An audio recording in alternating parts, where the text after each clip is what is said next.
भाजपा के राज में अपराधी हुए बेलगाम मध्य प्रदेश में जंगल राज, कहा सपा के प्रदेश अध्यक्ष डॉक्टर मनोज यादव ने।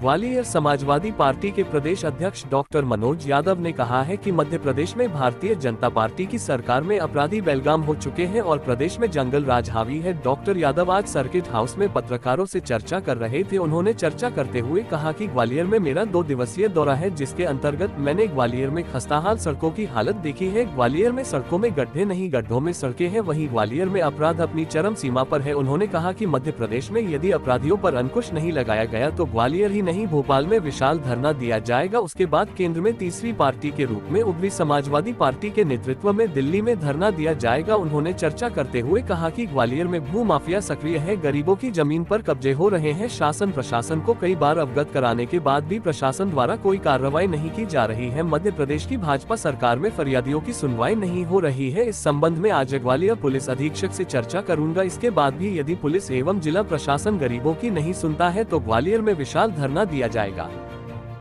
अधीक्षक को भी दिया हुआ है। ये सबको शिकायत की गई है, मुझे धमकियां मिल रही हैं, कुछ होगा तो मेरी जान को खतरा है। उसके बाद में धनतेरस के दिन दिवाली पे उनके साथ घटना होती है और नरेंद्र तोमर जी जो विधानसभा अध्यक्ष है, पूर्व बड़े नेता हैं भारतीय जनता पार्टी के, जस्ट उनके बंगले के सामने, वहां भी लोगों में दहशत नहीं है कि कुछ हो जाएगा। और वो जो बिल्डर है उसके रिश्तेदार पुलिस में है, कोई टीआई है, कोई रिटायर है उनसे। तो उसके बाद में इतना रॉड से मारा जाता है कि दोनों पैरों में रॉड डली हुई है, फ्रैक्चर हो गए हैं, उसे मरने की स्थिति में छोड़ा गया है नागेंद्र सिंह तोमर जी को। तो सोचिए कहां कानून का राज है। और आज तक धनतेरस के बाद में इतनी बड़ी घटना होने के बाद आप लोगों ने पेपरों में भी छापा, लेकिन आज तक एक सिंगल आदमी की अरेस्ट ही नहीं हुई है। उनके हाथ में चैन थी, वो गले में चैन थी, पैसे भी थे, सब कुछ था। पैसे की गड्डी नीचे गिर भी गई जब उनको मारा गया। वो बदमाश जो थे ना, वो एक कुछ भी उठा के नहीं ले गए। वो केवल किस लिए आए थे? मारने के इरादे से आए थे वो लोग। तो आप सोचिए क्या हाल बना रखा है, जहां प्रशासन का कोई कंट्रोल नहीं है।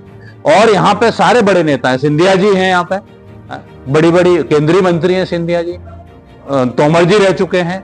इसके बाद में आप देखेंगे दतिया में एक डॉक्टर कुशवाहा जी हैं, उनको इतना प्रताड़ित कर दिया गया है कि उनको बैठने तक नहीं दिया जा रहा है। अभी भिंड में जो घटना आई है, समाजवादी पार्टी इसके लिए आवाज को उठा रही है। अभी विधानसभा घेराव भी बहुत बड़ा किया था समाजवादी पार्टी ने, और ऐतिहासिक घेराव हुआ था भोपाल में। और जहां भी समाजवादी पार्टी को सूचना मिल रही है, उस पीड़ित पक्ष के पास जा रही है और प्रशासन से बात कर रही है, बात कर रही है। अगर प्रशासन फिर भी अगर नहीं मान रहा है तो समाजवादी पार्टी उसके लिए आंदोलन भी करेगी, चाहे ग्वालियर में करना पड़े, भोपाल में सीएम हाउस का घेराव करना पड़े, चाहे नरेंद्र सिंह तोमर जी के बंगले का घेराव करना पड़े या सिंधिया जी के बंगले का घेराव करना पड़े, समाजवादी पार्टी करेगी। और अगर यहां भी नहीं सुना जाएगा तो दिल्ली में देश की सबसे बड़ी तीसरी पार्टी है माननीय राष्ट्रीय अध्यक्ष अखिलेश यादव जी के नेतृत्व में, जो उन्होंने पार्टी को सबसे बड़ा तीसरा बनाया है, तो संसद में आवाज को उठाया जाएगा। लेकिन जो असहाय लोग हैं, पीड़ित लोग हैं, पीडीए के लोग हैं, चाहे पत्रकार हो, उसमें कोई भी हो, जाति